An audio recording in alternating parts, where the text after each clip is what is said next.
मैं कह रहा हूँ हमारे वरिष्ठ नेता जो मंत्री बने हमारे सरकार में 2004 में खुद कह रहे थे यार 70 सीटें मिलेंगी, 60 सीटें मिलेंगी, 65 सीटें मिलेंगी। सबसे ऊंचा नंबर हमारे लिए 80 था। पर मई 2004 में क्या हुआ? मई 2004 में कांग्रेस को 145 सीटें मिली, सबसे बड़ी पार्टी के रूप में उभर कर आई और यूपीए गठबंधन की सरकार बनी। हमने कभी नहीं कहा है, कांग्रेस पार्टी ने कभी नहीं कहा है, हालांकि कई नेता हैं जो कहते हैं कि ईवीएम का इस्तेमाल नहीं होना चाहिए, पर औपचारिक तौर से मैंने कभी ये नहीं कहा है। औपचारिक तौर से इंडिया गठबंधन ने कभी नहीं कहा है कि ईवीएम का इस्तेमाल नहीं होना चाहिए। हमने यही कहा है कि वीवीपैट मैचिंग होना जरूरी है। मैं अमेठी में था, मैं रायबरेली में था भारत जोड़ो न्याय यात्रा के समय। मैं कई लोगों से मिला, छोटे किसानों से मिला, व्यापारियों से मिला, बुजुर्गों से मिला, और सभी ने कहा 2019 में हमसे गलती हो गई, 2024 में अब राहुल भैया को लाइए वापस। और राष्ट्रीय चुनाव में तो मोदी एक चेहरा है और उनके सामने राहुल गांधी, तो जो अब तक देखा है कि उसमें एक मोदी को एडवांटेज मिल रहा है, तो ये आप कहाँ से कह रहे हैं कि लोकसभा में? मैं 2003 की बात कहता हूँ। 2003 में दिसंबर के महीने में छत्तीसगढ़, मध्य प्रदेश और राजस्थान हमारा सफाया हो गया। बुरी तरीके से हारे हम, न केवल हारे, बुरी तरीके से हारे। इंडिया शाइनिंग था।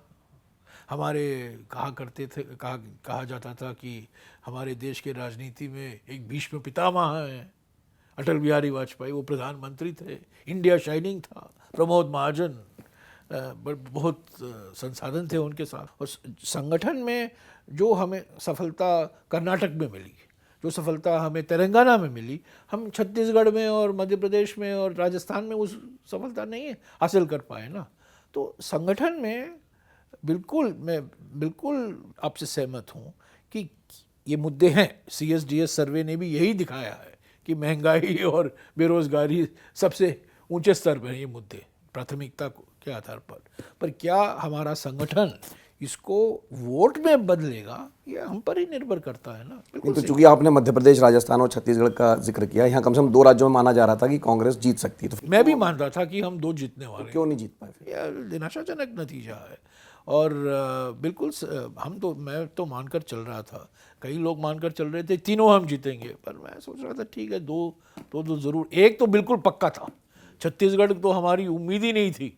मैं समझता हूँ छत्तीसगढ़ में जो नतीजा आया, वो जो हारा उसको भी उम्मीद नहीं था, जो जीता उसको भी विश्वास नहीं था कि वो जीतने वाले हैं। तो बड़ा अजीब सा नतीजा निकला छत्तीसगढ़ में।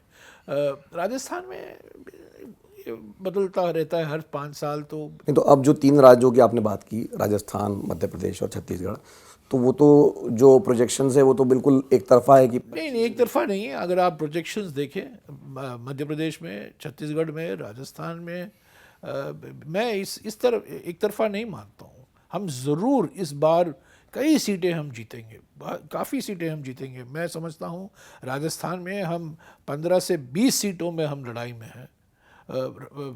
मध्य प्रदेश में करीब 12 से 18 सीटों में हम लड़ाई में हैं। छत्तीसगढ़ हम 7 से 10 सीटों में लड़ाई में हैं। देखिए, अभी तो हम यही कह सकते हैं कि हम लड़ाई में हैं कि नहीं। मैं ये नहीं कह सकता हूँ कि जीतेंगे या मारेंगे, ऐसा कोई नहीं कह सकता। पर मैं ज़रूर कहूँगा कि जो नतीजे आए वो निराशाजनक नतीजे थे। वो हमारे उम्मीदों के बिल्कुल विपरीत थे। थोड़ा मायूसी थी, उदासी थी, मनोबल ज़रूर गिरा कुछ वक्त तक। पर भारत जोड़ो न्याय यात्रा हमने निकाला, राहुल जी ने निकाला, उससे मनोबल बढ़ा, संगठन में एक नई जान आई, संगठन में एक नई उमंग देखने को मिला, एकजुट हुए हम लोग। तो हम इस चुनाव के प्रचार में जो लोग कह रहे थे इन 3 राज्यों के चुनाव के बाद अभी कांग्रेस का सफाया हो जाएगा, वो बिल्कुल नहीं है।